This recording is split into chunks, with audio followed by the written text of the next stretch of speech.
En Afrique du Sud, nouveau rebondissement dans l'affaire Pistorius. L'athlète se retrouve condamné pour meurtre en appel. En première instance, on s'en souvient, il avait une condamnation jugée très légère sur la base d'un simple homicide. Mais désormais, il risque un minimum de 15 ans de prison. Océane Nicole. Oscar Pistorius reconnu coupable après avoir tué sa compagne le 14 février 2013. Pistorius avait été condamné à 5 ans de prison en 2014 pour homicide involontaire.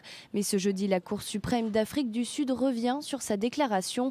La Cour le déclare coupable de meurtre avec préméditation. La condamnation et la peine de l'accusé en première instance sont annulées et remplacées par ceci.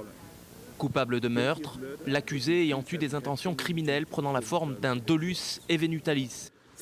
Troisièmement, l'affaire est renvoyée devant le tribunal de première instance afin qu'une nouvelle peine soit décidée à la lumière des commentaires faits dans ce jugement. L'athlète de 29 ans avait abattu sa petite amie de 4 balles la nuit de la Saint-Valentin. Oscar Pistorius a toujours soutenu avoir confondu sa compagne avec un cambrioleur.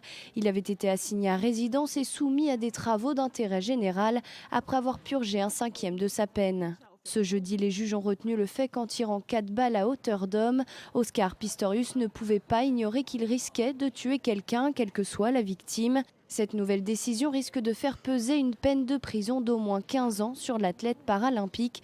Un nouveau procès va être engagé afin de déterminer la peine de prison.